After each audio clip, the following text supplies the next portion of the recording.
हुकूमत पंजाब ने बड़ा मार्का मारा। 15 अरब का एक किसान पैकेज दिया जिसको किसानों की तंजीमों के बाज़ नुमाइंदगान ने अक्सर रद्द कर दिया। प्रोग्राम के एक हिस्से में हम इसके ऊपर बात करेंगे कि किसान अगर खुश नहीं है, और हम छोटे किसान की बात कर रहे हैं, तो फिर आपकी खुशहाली के ऊपर सवालिया निशान है और बिलखसूस सियासी स्टेबिलिटी के ऊपर भी। लेकिन बड़ी स्टोरी हमारे पास पाकिस्तान तहरीक इंसाफ को नो लिफ्ट करवाने की नई पॉलिसी है। आज इमरान खान की जमात के नुमाइंदगान और उनकी हमशीराएँ इमरान खान से मुलाकात के लिए बाहर बैठी रहीं। एक छोटा सा आपने ड्रामा भी देखा। ड्रामा इस सेंस में नहीं कि नहीं हो रहा था, ड्रामा इस सेंस के अंदर कि हम इतनी मरतबा ये चीज़ देख चुके हैं कि वहाँ पर जाते हैं, फिर कभी शादी हॉल में चले जाते हैं, कभी खाली बिल्डिंग में चले जाते हैं, फिर प्रेस कॉन्फ्रेंस होती है और उसका नतीजा कुछ नहीं निकलता। इसके पीछे एक बड़ी पॉलिसी है कि इमरान खान की जमात अब सियासी तौर पर गैर मौसर होती हुई नज़र आ रही है। इस्टेब्लिशमेंट के नुमाइंदगान का और हुकूमत के नुमाइंदगान का दावा ये है। वाक़तन ऐसा हो रहा है नहीं। हमारे पास फहद हुसैन साहब मौजूद हैं, तज्ज़ियाकार, उनका बहुत शुक्रिया। उनके बराबर में सुमेरा खान साहब मौजूद हैं, सार उनका भी शुक्रिया। आदिल शाह ज़ैब सहाफ़ी तज्ज़ियाकार और कामरान यूसुफ सहाफ़ी तज्ज़ियाकार, आप चारों का बहुत शुक्रिया। स्टार्टिंग विद यू फहद, आपको लगता है कि PTI no lift policy, title तो हमने दे दिया, अप्रोप्रिएट टाइटल है या लिफ्ट की गुंजाइश है अभी? देखिए, अभी तक तो जितनी भी इंडिकेशंस आ रही हैं तलत साहब, उसमें तो कहीं पे नज़र नहीं आ रहा कि दूसरी तरफ से कोई भी इंगेज करने का इरादा है। पाकिस्तान तहरीक इंसाफ के दोस्तों से कम मेरी तो यही सवाल होता है कि भाई आप लोगों का आपस में इतना बड़ा ये झगड़ा चल रहा है कि हमने बात करनी है या नहीं करनी है, हमने मुज़ाहमत करनी है, मुफाहमत करनी है, आप ये पूछ नहीं रहे कि अगला इंटरेस्टेड है कि नहीं है। ठीक, तो इस टाइम दूसरी तरफ से बिल्कुल भी कोई इंडिकेशन नहीं है कि वो इंटरेस्टेड है, और अगर कोई इंडिकेशन होता तो उसकी कहीं ना कहीं हमें जो है वो उसका नजर आ जाता, लचक नजर आती है, कोई मुलाकात करवा देते, कोई बैक डोर का आपको पता चलता, या उनको रिलीफ मिल जाता है। अब जेल में जो मुलाकातों का मामला है ये एक तरीके से रिफ्लेक्टिव है कि वो, मैं तो ये कहूंगा कि एक डिसडेन भी आपको नजर आ रहा है, और दूसरी तरफ जो गवर्नमेंट की कंप्लेसेंसी आपको नजर आ रही है, बिल्कुल रिलैक्स्ड है, उससे भी ये अंदाजा हो रहा है कि उनको भी पीछे से थपकी मिली हुई है कि आप रिलैक्स्ड हैं, आपको कोई खतरा नहीं है, हम उनसे बात करने नहीं जा रहे। तो ऑल इंडिकेशंस आर कि पीटीआई का कोई नो लिफ्ट। जरा आपसे पूछ लेता हूँ, ये बताइएगा आदिल के पहले मुलाकातें होती थी और आपने देखा, हम सब उसका तज्जिया करते थे कि मुलाकात करके आए, बाहर आए, लंबी चौड़ी प्रेस कॉन्फ्रेंस की, तज्जिए हुए, वीलॉग्स हुए। अब बाज़ लोगों की मुलाकात के ऊपर कांटा लगा हुआ है और जितना मर्जी इसरार कर लें मुलाकातें नहीं हो पा रही। वाकई ये सिर्फ मुलाकातों तक महदूद है, एक बड़ी तब्दीली है। मैं इससे इतनी बड़ी तब्दीली तला साहब नहीं समझूंगा, और मैं फाज साहब ने जो कहा मैं उससे 100% एग्री करूंगा कि जो कांटे लगे हुए थे वो उसी तरह लगे हुए हैं, थोड़ा सा उसको वो ताज़ा कर दिया गया। बाज़ औक़ात पेंट उतर जाता है ना, कुछ लिखा हुआ हो, वो लिखाई जो है वो ताज़ी हो चुकी है। और असल जो इशू है तहरीक इंसाफ का इस वक्त जो बड़ा चैलेंज है, वो जो सेकंड टियर लीडरशिप जिस तरह से क्रम्बल हो रही है ना, ताश के पत्तों की तरह। सलमान अकम राजा उठ के अली जफर साहब को कह रहे हैं आप इस्टेब्लिशमेंट की अतात करते हैं, क्यों जी? इमरान खान साहब के आपकी मीटिंग हुई, उससे आपको रिफ्लेक्ट ये होता है कि जो एक बार की सियासत है ना, बार की सियासत वो पीटीआई के अंदर बन गई है। मतलब हामिद खान साहब कुछ और कह रहे हैं, अली जफर साहब कुछ और कह रहे हैं, फला। अब इनका जो हदफ होना चाहिए था हुकूमत पर प्रेशर बिल्ड करने के लिए या एस्टेब्लिशमेंट पर प्रेशर बिल्ड करने के लिए, वो ग्रैंड अलायंस की सूरत में हो सकता है। मौलाना तो छोड़े, शायद खलकान साहब को भी उन्होंने नाराज कर दिया। सिर्फ अचकज़ई साहब से आपकी बात से मुझे अंदाजा हुआ कि पेंट नया लगाया है कांटे के ऊपर, लेकिन असल में मसला पीटीआई का अंदरूनी है, जिसकी वजह से हमें लग रहा है कि शायद वो नो लिफ्ट वाले कॉर्नर के अंदर जा रहे हैं और ये मजीद जाएंगे। देखिए, मौलाना साहब से मैंने एक सिंपल सा सवाल किया, मैंने कहा सर वो आपके पीछे 4-5 महीनों से पड़े हुए हैं, क्या वजह है आपके इनकार की? आप जाएं, इमरान खान ने उनको खुद ये ऑफर दिया कि आप अलायंस को लीड करें, अगर आप फ्यूचर में हमसे सीट एडजस्टमेंट भी करना चाहते हैं, क्योंकि दोनों एक ही टर्फ पे खेलते हैं, हम उसके लिए भी तैयार हैं। उन्होंने कहा, मैं आपके सामने एक मिसाल रखता हूं, उन्होंने कहा मुझसे 10 लोग मिलते हैं तहरीक इंसाफ के 10 ये कहते हैं कि हम इमरान खान साहब से मिल के आ रहे हैं और हमने आपको पैगाम देना है, और 10 पैगामात जो हैं वो मुख्तलिफ हैं। अच्छा, जिससे मुराद है कामरान की जो मुलाकातें हैं वो बहुत सेंट्रल हैं, क्योंकि इमरान खान ने इन मुलाकातों को अपनी पार्टी की पॉलिसी का सेंटर ऑफ ग्रेविटी बनाया हुआ था। तो 2-3 लोगों से मुलाकात करते थे, उसके ज़रिए पैगाम रसानी होती थी और उसके ज़रिए पार्टी के अंदर आपको कुछ इत्तेहाद नज़र आता था। अब जब से मुलाकातें बंद हुई हैं तो सेंटर ऑफ ग्रेविटी को छिक्का लगाया है बेसिकली। एग्जैक्टली। और इसमें मैं इसको एक दूसरे एंगल से भी देखता हूँ। देखें, جو ریاست ہے وہ کب مذاکرات عام طور پر کب کرے گی؟ دیکھیں جب اس کے اوپر دباؤ ہو کسی ایسی سیاسی جماعت کا کہ جب میرے خیال میں ان کے پاس موقع تھا تحریک انصاف کے پاس، اور مجھے لگتا ہے کہ جو ایک ڈیفائننگ مومنٹ تھا نا کہ یہ جو ساری کیمپین ہے تحریک انصاف کی for the time being fizzle out ہوئی، وہ جو غالباً 26 نومبر کا ان کا اسلام آباد میں انہوں نے جو دعویٰ بولا تھا وہ ایک ایسا پوائنٹ تھا، اور اس سے پہلے جب بات چیت چل رہی تھی کہ شاید ریاست کو اسٹیبلشمنٹ کو یہ لگتا تھا کہ یہ گڑبڑ ہونے جا رہی ہے، اور بہت پریشر تھا، بہت زیادہ پریشر تھا، بین الاقوامی اٹینشن تھی، اور جب انہوں نے جو بھی اس کے اوپر ڈیبیٹ ہو سکتی ہے کہ جو کریک ڈاؤن کیا وہ ٹھیک تھا ٹھیک نہیں تھا، لیکن فرام ریاست پرسپیکٹیو وہ اس نے ایک ڈیٹرنس کریٹ کیا۔ اب موجودہ صورتحال اگر آپ دیکھیں، کیا ریاست کے اوپر گورنمنٹ کے اوپر ایسا کوئی دباؤ ہے کہ لاک ڈاؤن ہونے والا ہے؟ اوور آل آپ اگر اکنامک سچویشن دیکھیں فرام دا گورنمنٹ پرسپیکٹیو، ٹھیک ہے بہت سی چیزیں بھی ٹھیک نہیں بھی ہوئیں، لیکن ریلیٹیو ایک اسٹیبلٹی آپ کو نظر آ رہی ہے۔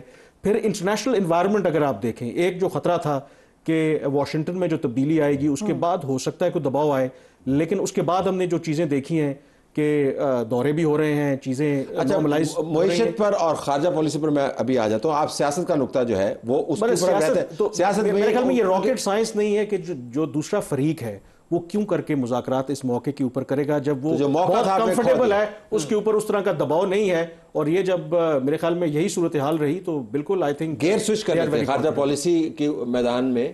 بہت بڑی ڈیولپمنٹس نہیں ہیں لیکن ہیں بھی۔ افغانستان کا ایک بہت بڑا پریشر تھا جس کو عمران خان استعمال کرتے رہے، ان کی جماعت استعمال کرتی رہی، یہ ایگزامپل بنانے کے لیے کہ دیکھیں نا جی تمام بارڈر جو ہے اس کے پار دیکھیں افغانستان کے ساتھ کیا ہو رہا ہے طالبان، اور اگر آپ مجھے لے آئیں گے تو میں یہ معاملات طے کر دوں گا۔ لیٹسٹ ڈیولپمنٹس افغانستان کی کیا ہیں؟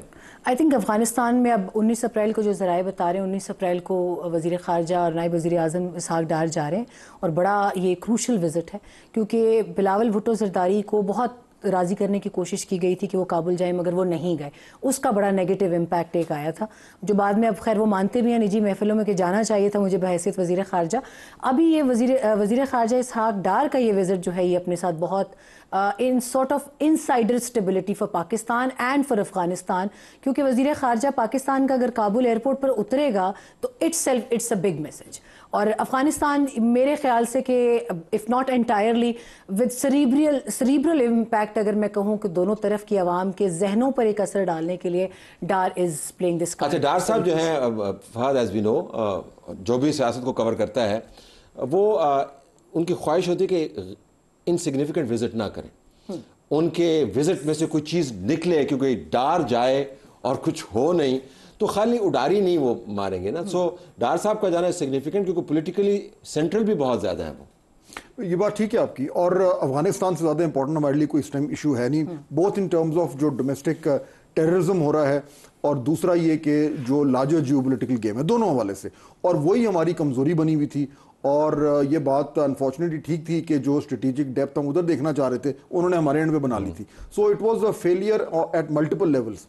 اب اس فیلئر کو واپس ریورس کیا جا سکتا ہے اگر تو یہ ساری جو جیو پولیٹیکل ڈائنامکس ہیں اس طرف آ رہی ہیں تو، اور اس میں ڈار صاحب جا کے کوئی اس طرح کا بریک تھرو کر آتے ہیں تو میرے خیال میں اگین یہ جو اس ٹائم موجودہ سسٹم ہے اس کو کنسالیڈیٹ کرنے میں اس کا بھی بہت بڑا ہاتھ۔ خیبر پختونخوا کی حکومت کے دعوے کہ جی افغان ریفیوجیز کا معاملہ ہو، ڈیپورٹیشنز کا معاملہ ہو، اسمگلنگ کا معاملہ ہو، ہم جا کے ان کے ساتھ بات کریں گے، وہ ہو ہی نہیں سکتا، ان کا مینڈیٹ ہی نہیں ہے۔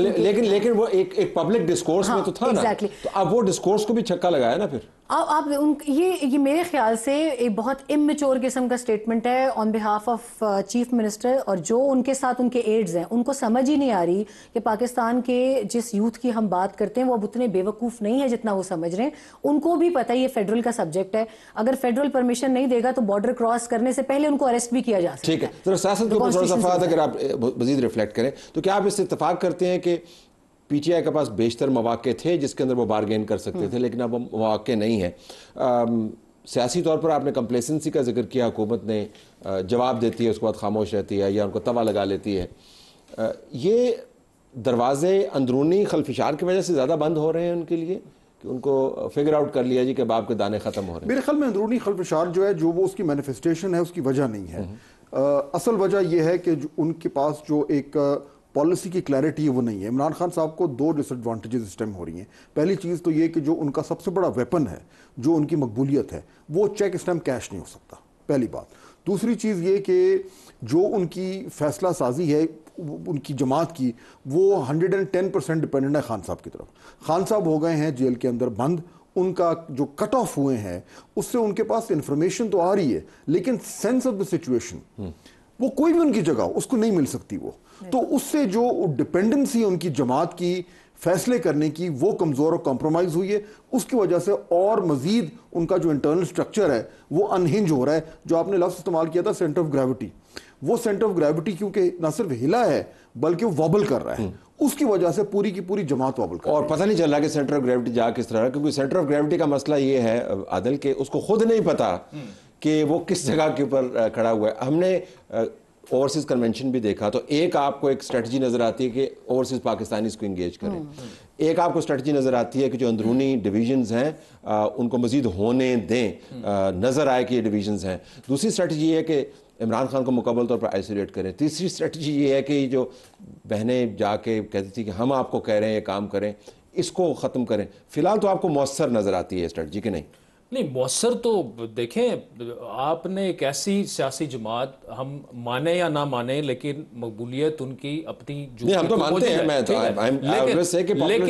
लेकिन वो अपना इम्पैक्ट उस तरह से नहीं बना पा रही। और इस पे मैं यहाँ पे इनसे एग्री करूंगा कि 26 नवंबर के बाद देखिए, आपने अभी जो पीटीआई का वर्कर है वो डिसग्रंटल्ड हो चुका है, वो डिसहार्टन्ड है, वो अपनी सेकंड टियर लीडरशिप से बिल्कुल मायूस हो चुका है, वो अब बाहर निकलने के लिए नहीं तैयार। और अगर वो बाहर निकलने के लिए नहीं तैयार और आप प्रेशर बिल्ड नहीं कर सकते, एस्टेब्लिशमेंट आपके साथ कभी भी नहीं बैठेगी।